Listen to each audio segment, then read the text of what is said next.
సంవత్సరాల తరబడి ఎన్ని మందులు వాడినా మీ మోకాల నొప్పులు తగ్గట్లేదా? ప్రాణ పెయిన్ క్లినిక్ లో అత్యాధునిక చికిత్స. హలో రామ్ గారు. హాయ్ నారాజు. ప్రతి ఒక్కరి భావనలో ఉంటుందండి మనిషి అన్నాక. ఇవి నేను కూడా ఫేస్ చేసిందే చాలాసార్లు. ఎదుటి వాళ్ళు మన గురించి ఏమనుకుంటారో, ఇది చెప్తే ఒకలా ఉంటుందేమో, చెప్పకపోతే ఒకలా ఉంటుందేమో అనుకునేటువంటి ఆలోచనతోటి చాలామంది కొన్ని కీలక విషయాలు చెప్పటం, ఎక్స్ప్రెస్ చేయటం మానేస్తారు. ఎదుటి వాళ్ళు నా గురించి ఏమనుకుంటారో అనేటువంటి ఆలోచన నుంచి అసలు ఫస్ట్ బయటపడటం ఎట్లా? ఎందుకంటే అది ఒక ప్యానిక్ లాగా ఉంటుంది. వాళ్ళు ఏమైనా అనుకుంటారేమో, మనకెందుకు వచ్చింది. కొన్నిసార్లు ఒక గ్రూప్ ఆఫ్ పీపుల్ ఉన్నారనుకోండి, అలా మధ్యలో నుంచి వెళ్ళిపోవాలన్నా కూడా ఆ తెలియని షివరింగ్ వచ్చేస్తుంది. బాబోయ్ హార్డ్గా ఉంటుందేమో ఇప్పుడు ఈ టైంలో ఇలా వెళ్తే అని. కొంతమంది అయితే రోడ్డుకి వెళ్ళిపోతారు. ఎలా సార్ ఈ ఆలోచన నుంచి బయటపడాలి అంటే ఎలా? నారాజు, మనిషికి సహజంగానే ఉన్న లక్షణం ఏంటంటే యాక్సెప్టెన్స్ కోరుకోవడం. ఎక్కడికి వెళ్ళినా మనం చేసే ప్రతి పని అంగీకారం పొందాలని, అందరూ యాక్సెప్ట్ చేయాలని. ఎక్కడ యాక్సెప్ట్ చేయరో అన్న భయం మొదటి నుంచి మనిషిలో ఉంటుంది. ఎందుకంటే యాక్సెప్టెన్స్ అనేది ఇంక్లూడింగ్ నేచర్కి సంబంధించింది. మీరు ఎప్పుడు యాక్సెప్ట్ చేస్తారో నన్ను కలుపుకుంటారు. మీరు నన్ను ఎప్పుడైతే కలుపుకుంటారో నాకు సేఫ్టీ ఉంటుంది సమాజంలో. ఎప్పుడైతే సేఫ్టీ ఉంటుందో నేను ఆందోళనతో జీవించాల్సిన అవసరం లేదు. ఇంత కనెక్షన్ ఉంది. అందుకని ఎవరైనా సరే నేను ఏం చేస్తున్నా కొత్తగా మీరు యాక్సెప్ట్ చేశారా లేదా అనే వర్రీ సహజంగానే మనిషికి ఉంటుంది. ఇది చాలా సహజ లక్షణం. అయితే కొంతవరకు కరెక్టే. అంటే ఎవరైనా మీరు ఏమనుకుంటారో అని అనుకుంటే నన్ను నేను కరెక్ట్ చేసుకునే అవకాశం ఉంది. పోనీ మీరు ఏమనుకుంటున్నారో తెలుసుకునే అవకాశం ఉంది. ఇది ఓవర్ థింకింగ్గా మారిందంటే, ఏం చేసినా ఇతరులు ఏమనుకుంటున్నారో అని ఆలోచించే పరిస్థితి వచ్చిందంటే, మనం ఏం చేసినా ఇతరులు మాత్రం ఇలా అనుకోకూడదు అనే చేయవలసిన పరిస్థితి వచ్చిందంటే ఇది కొంచెం దారుణానికి దారితీస్తుంది. సో మనిషి ఎప్పుడైతే ఇతరులు ఏమనుకుంటున్నారో అని ఆలోచన వచ్చిందో, నెంబర్ 1 సెల్ఫ్ కాన్ఫిడెన్స్ని కోల్పోతాడు. రెండవది ఆందోళన పెరిగిపోతుంది. తన మీద తలే ఎక్కువ కాన్షియస్నెస్ ఫీల్ అవుతాడు. ఫర్ ఎగ్జాంపుల్, సుబ్రావ్ ఒక ఫంక్షన్కి వెళ్ళాడు, కొత్త డ్రెస్ వేసుకున్నాడు. ఇప్పుడు మనసులో ఎంటర్ అయినప్పటి నుంచి హాల్లోకి ఆలోచిస్తున్నాడు, నా డ్రెస్ ఎలా ఉందని అనుకుంటున్నారో, కొత్త డ్రెస్ కదా, మరి ఈ ఫంక్షన్కి సరిగ్గా మ్యాచ్ అయిందో లేదో, నా డ్రెస్ ప్యాంట్స్ షర్టు 2 మ్యాచ్ అయ్యాయో లేదో, మిగతా వాళ్ళు వేసుకున్న దానికంటే నాది బాగానే ఉందా బాగాలేదా, ఇదే ఆలోచిస్తూ ఉండగానే సగం ఫంక్షన్ అయిపోయింది. యాక్చువల్గా ఇది పర్సెప్షన్. ఇది చాలామందికి ఉంటుంది.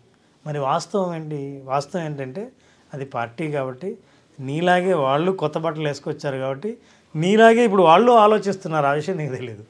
అరే నా డ్రెస్ బాగుందో లేదో, నన్ను యాక్సెప్ట్ చేస్తున్నారో లేదో, నన్ను ఏమనుకుంటున్నారు అని. ఈ వాస్తవం తెలిసినప్పుడు, మన పర్సెప్షన్కి వాస్తవానికి ఈ రెండు మనం తెలుసుకున్నప్పుడు ఎక్కువగా ఆలోచించాల్సిన అవసరం లేదు అని అర్థమవుతుంది. సెకండ్ మోస్ట్ ఇంపార్టెంట్ థింగ్ అర్థం చేసుకోవాల్సిందంటే, nobody is perfect in this world. ప్రపంచంలో పర్ఫెక్షన్ అంటూ ఎక్కడా లేదు. ఎవరు పర్ఫెక్ట్ కాదు. కాబట్టి నేను ఏదైనా చేస్తుంటే అవతల వాళ్ళు ఏమనుకుంటున్నారు అంటే అనుకోవచ్చు, ఎందుకంటే నాది పర్ఫెక్షన్ ఉండదు, అంత ఇంటూ తేడా ఉంటుంది.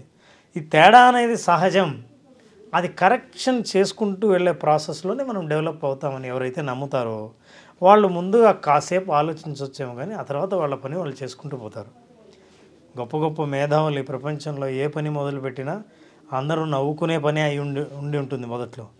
అయితే అలా అని వాళ్ళు ఆపేయలేదు, పని ముందుకు వెళ్తూ వెళ్ళారు. ఈ ఆలోచన మనల్ని మనం ఇంప్రూవ్ చేసుకోవడానికి ఉపయోగపడాలి, కానీ మనం పని చేయడం ఆపేయడానికి ఉపయోగపడేటట్టుగా ఉండకూడదు. అలా ఎప్పుడైతే జరుగుతుందో సెల్ఫ్ కాన్షియస్నెస్ ఎక్కువైపోయి సెల్ఫ్ డౌట్ పెరుగుతుంది. ఎప్పుడైతే మన మీద మనకు అనుమానం వచ్చిందో, మంచి పని చేస్తున్నా సరే ఇది మంచిది కాదేమో అని అనుమానించి ఈ పనిని ఎవరైనా ధైర్యంగా చేసి బాగా గుర్తింపు పొందిన తర్వాత, అరే ఈ పని నేను ఎప్పుడో అనుకున్నాను, ఈ బిజినెస్ ఐడియా నాకు ఎప్పుడో వచ్చింది అని నువ్వు ఎవరితో అయినా స్నేహితులతో చెప్పుకోవాలి తప్ప ఇంకోరు మాత్రం ఆ ఆలోచన ముందుకు తీసుకెళ్తూనే ఉంటారు. సో ఇట్లాంటి పరిస్థితి ఎదురవుతుంది. కాబట్టి ఎదుటి వాళ్ళు ఎలా ఆలోచిస్తున్నారు అనడానికి 3-4 సందర్భాలు ఉంటాయి. ఇందాక నేను చెప్పిన ఫంక్షన్ సందర్భం ఒకటి. రెండవది పబ్లిక్ స్పీకింగ్. నేను పబ్లిక్ స్పీకింగ్ చేయాలంటే, ఎవరైనా మాట్లాడాలంటే, ఉపన్యాసం ఇవ్వాలంటే నలుగురు ఏమనుకుంటారో, నేను సరిగ్గా మాట్లాడుతున్నానో లేదో, నా భాష ఎలా ఉందో, నేను మాట్లాడిన తర్వాత నా క్వాలిఫికేషన్, నా వాల్యూ ఇప్పుడు తెలిసిపోతుందేమో, ఈ భయాలన్నీ జనాలు ఏమనుకుంటున్నారో అన్న నీ ఆలోచన, ఇది పర్సెప్షన్. వాస్తవం ఏంటంటే అసలు వాళ్ళు కూడా ప్రజెంటేషన్ ఇవ్వాలి కాబట్టి ఇప్పుడు నేనేమి ఇవ్వాలా అని ప్రిపేర్ అవ్వటంలో వాళ్ళు బిజీగా ఉంటారన్న విషయం మీకు తెలియదు. రెండోది, నేను ఎలా ఇస్తున్నాను, నా బాడీ లాంగ్వేజ్ ఎలా ఉంది, నేను ఎలా మాట్లాడుతున్నాను, నన్ను ఏమనుకుంటున్నారని నువ్వు ఆలోచిస్తుంటావు. అవతల వాళ్ళు నీ కంటెంట్ని అబ్జర్వ్ చేస్తుంటారు. నువ్వేం చేస్తుంటావు అంటే కంటెంట్ తప్ప మిగతావన్నీ ఆలోచిస్తుంటావు. ఇది వాస్తవం. So third, social media. For example social మీడియాలో పోస్ట్ పెట్టారనుకో, జనాలు ఎలా రిఫ్లెక్ట్ అవుతారు, ఇది యాక్సెప్ట్ చేస్తారా, అందరూ అప్రిషియేట్ చేస్తారా అని అనుకుంటారు. అసలు సోషల్ మీడియాలో వచ్చిన వాడికి దాదాపు 100 పోస్టులు మీ ముందు మీ తర్వాత ఉంటాయి. కాబట్టి మీ పోస్ట్ మీద అంత కాన్సన్ట్రేట్ చేసి అనలైజ్ చేసే టైం ఎవరికి ఉండదు. కావాలంటే ఒక లైక్ కొడతారు అంతే, లేదా డిస్లైక్ కొడతారు, కామెంట్ కూడా పెట్టే టైం ఉండదు. కాబట్టి దాని గురించి విపరీతంగా ఆలోచించక్కర్లేదు. లైఫ్లో సాధారణంగా ఎదుర్కొనే సంఘటనలు ఏంటంటే, మొదటిసారిగా మనం ఏ పని చేస్తున్నా అవతల వాళ్ళు ఏమనుకుంటారో అన్న ఆలోచన మిమ్మల్ని ముందుకు వెళ్ళనీయకుండా చేస్తుంది అన్న విషయం మీరు గమనించాలి. సెకండ్ది, మీ లక్ష్యం కనుక పెద్దదైతే ఇతరులు ఏమనుకుంటున్నారో అన్న ఆలోచన చాలా చిన్నదవుతుంది. ఇతరులు ఏమనుకుంటున్నారో అన్నది నాకు చాలా ముఖ్యమైతే నీ జీవితంలో నీ లక్ష్యం కూడా చాలా చిన్నదవుతుంది. ఇప్పుడు నిర్ణయించుకో, నీ లక్ష్యం ముఖ్యమా, ఇతరులందరినీ మెప్పించడం ముఖ్యమా అని. సో ఇట్లా ఆలోచన చేసినప్పుడు the last thing most important is that self reflection. నిజమే, ఇతరులు ఏమైనా అనుకుంటున్నారంటే నిజంగా మనలో ఏమైనా లోపం ఉందా లేదా అని ఆలోచించుకోవాల్సిన అవసరం ఉంది కదా. ఎందుకంటే అందరూ మన గురించి సరిగ్గా అనుకోరు, తప్పుగా అనుకుంటారని నిన్ను నువ్వు సమర్థించుకుని చేసే తప్పును కంటిన్యూ చేయడం కంటే, నిజమే వాళ్ళు అనుకోవడంలో కూడా ఏదైనా నిజం ఉందేమో, వాస్తవం ఉందేమో అనుకున్నప్పుడు నన్ను నేను కరెక్ట్ చేసుకోవడం మొదలు పెడతాను. ఎప్పుడైతే నన్ను నేను కరెక్ట్ చేసుకున్నానో నేను ఇంప్రూవ్ అయ్యడం మొదలు పెడతాను. సో ఎప్పటికప్పుడు మనిషి ఇంప్రూవ్మెంట్ కూడా అలాగే జరుగుతుంది. కాబట్టి ఫీడ్బ్యాక్ ద్వారా, ఫర్ ఎగ్జాంపుల్ నారాజు నా ఇంటర్వ్యూ ఎలా ఉందంటే అందులో ఉన్న లోపాలన్నీ నేను చెప్పినప్పుడు నెక్స్ట్ ఇంటర్వ్యూ ఎంతకంటే బాగుండేలా చేస్తాను. సో నేను ఎలా ఉంటుందో అని ఆలోచిస్తూ వెళ్తే చేయవలసిన పనిని కూడా చేయడం ఆపేస్తాను. సో ఈ విషయాలన్నీ దృష్టిలో పెట్టుకున్నప్పుడు మనిషి తన పని తను చేసుకుంటూ పోతుంటాడు, డెవలప్ అవుతుంటాడు, నేర్చుకుంటూ ఉంటాడు. ఫీడ్బ్యాక్ కనుక తను తీసుకోకపోతే, అంటే తను చేసే ప్రతి పని వెనకాల దాని ముందు ఎలా ఉంది, నేను ఇంకా ఎలా ఇంప్రూవ్ చేయాలి, ఇంకా నేనేం నేర్చుకోవాలి అన్న విషయాలు తెలుసుకోవడానికి ఫీడ్బ్యాక్ కనుక తీసుకోకపోతే ప్రతిరోజు నీ మీద నువ్వు అనుమాన పడుతూనే ఉండాలి. అలా కాకుండా సంవత్సరం ముందు నేను చేసినప్పటికీ, సంవత్సరం తర్వాత నేను ప్రజెంటేషన్ ఇస్తున్నప్పటికీ, పాట పాడుతున్నప్పటికీ, సోషల్ మీడియాలో పోస్టింగ్ పెడుతున్నప్పటికీ, ఒక కాన్సెప్ట్ రాస్తున్నప్పటికీ డెఫినెట్గా డిఫరెన్స్ ఉంది. ఎందుకంటే నేను చాలామంది ఫీడ్బ్యాక్ తీసుకున్నాను, చాలామంది అబ్జర్వ్ చేశాను. ఇది నేను నా ప్రోగ్రెసివ్లో ఒక భాగమే, నేను ప్రోగ్రెస్ అవుతూ ఉన్నాను అని ఎప్పుడైతే అనుకుంటామో అప్పుడు కాన్ఫిడెన్స్ పెరుగుతుంది, సెల్ఫ్ డౌట్ ఉండదు. సో నారాజు, ఎప్పుడైతే మనం ఇతరులు ఏం ఆలోచిస్తున్నారో అని అనుకుంటామో, ఫియర్ ఆఫ్ జడ్జిమెంట్ అనేది the biggest problem that people feel. ఇతరులు నన్ను ఏం జడ్జి చేస్తారో అని. యాక్చువల్గా ఒకప్పుడు ఎప్పుడో పాత అడ్వర్టైజ్మెంట్ వచ్చేది, అమితాబ్ బచ్చన్, సచిన్ టెండూల్కర్. యాక్చువల్గా వీళ్ళిద్దరూ కలిసి ఒక అడ్వర్టైజ్మెంట్లో యాక్ట్ చేశారు. అమితాబ్ బచ్చన్కి క్రికెట్ బ్యాట్ ఎట్లా పట్టుకోవాలో కూడా తెలియదు, సచిన్ టెండూల్కర్కి యాక్టింగ్ అసలు రాదు. వీళ్ళిద్దరు కలిసి యాక్ట్ చేయాలి ఒక అడ్వర్టైజ్మెంట్లో. ఇప్పుడు సచిన్ టెండూల్కర్ అమితాబ్ బచ్చన్ చూసి, అరే నాకు యాక్టింగ్ రాదు, అంత పెద్దవాడి ముందు నేను ఎలా యాక్ట్ చేసేది అని అనుకోవచ్చు. అంత పెద్ద క్రికెట్ ఐకాన్ సచిన్ టెండూల్కర్ కూడా సిగ్గుపడవచ్చు ఆయన ముందు. కానీ సెల్ఫ్ డౌట్ లేదు, నేను క్రికెటర్ని, ఆయన యాక్టర్. అట్లాగే అమితాబ్ బచ్చన్ అంత వయసు ఉంది, చిన్న పిల్లవాడు సచిన్ టెండూల్కర్, ప్రపంచవ్యాప్తంగా ఫేమస్, అందరూ అతను దేవుని కొలిసినట్టు కొలిసారు. అమితాబ్ బచ్చన్ కంటే ఎక్కువ అభిమానులు సచిన్ టెండూల్కర్ ఉన్నారు. మరి అతని ముందు సిగ్గుపడాలి, బ్యాట్ పట్టుకోవడం కూడా మనకు రాదే అని. కానీ కొన్ని సంవత్సరాల తరబడి యాక్టింగ్లో తనకంటూ పేరుని సంపాదించుకున్నాడు అమితాబ్ బచ్చన్. ఎవరి ఐడెంటిటీ వాళ్ళది, ఎవరి స్పెషాలిటీ వాళ్ళది. నేను గనక నన్ను ఏమనుకుంటాడో నీ యాంగిల్ నుంచి అని ఆలోచిస్తే నాకు జీరో నాలెడ్జ్. మీరు ఒక చెఫ్ దగ్గరికి వెళ్ళి, డాక్టర్ ఇందులో ఏం కలిపారని అడిగితే అది కూడా తెలియదా అంటే, నాకు తెలియదు, I'm a doctor, you are a chef. ఇప్పుడు చెఫ్ నీకు ఎందుకు ఇది తింటే ఆ జబ్బు ఎందుకు వస్తుందో తెలుసు అంటే, నాకు తెలియదండి. నీకు తెలియకపోతే ఎట్లా? తెలీదు, I'm a chef, but you are a doctor. So అట్లాగే ప్రతి మనిషికి ఎవరి స్పెషాలిటీ వాళ్ళకు ఉంటుంది. మనం అందుకే ఎప్పుడు మన self judgement should not be based on others knowledge. అవతల వాళ్ళకున్న జ్ఞానాన్ని బట్టి మనం జడ్జి చేసుకోవడం మొదలు పెడితే మనల్ని ఎప్పుడు మనం తక్కువగానే అంచనా వేసుకుంటాం. కాబట్టి మనం సాధించిన దాని మీద, మనకున్న దాని మీద కాన్ఫిడెంట్గా ప్రజెంట్ చేయడం ఒక్కటే మనం చేయదగింది.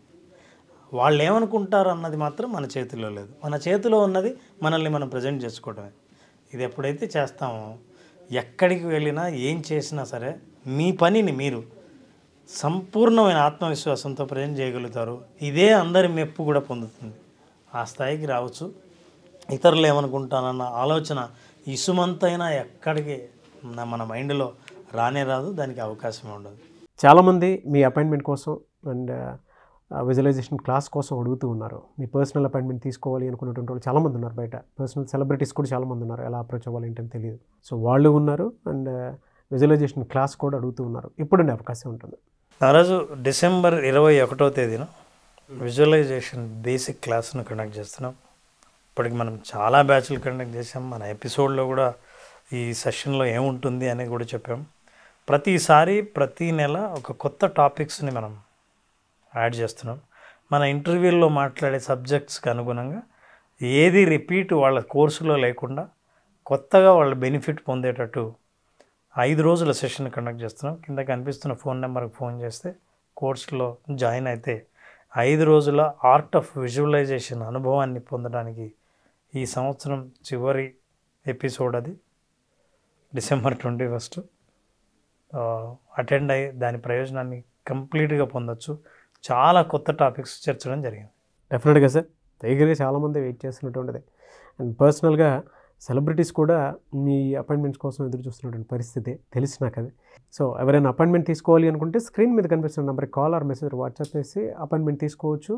అండ్ విజువలైజేషన్ క్లాస్ కనుక పర్సనల్గా అటెండ్ అవ్వాలి అనుకుంటే స్క్రీన్ మీద కనిపిస్తున్న నెంబర్కి కాల్ ఆర్ మెసేజ్ వాట్సాప్ చేసి విజువలైజేషన్ క్లాస్కి కూడా అటెండ్ అవ్వచ్చు. సో క్లాస్కి అటెండ్ అయితే ఏంటంటే డైరెక్ట్గా ఇంటరాక్ట్ అవుతున్న ఫీలింగ్ అయితే ఖచ్చితంగా ఉంటుంది కాబట్టి సో మీకు ఏది బెనిఫిట్ అనుకుంటే దాంతో వెళ్ళొచ్చు.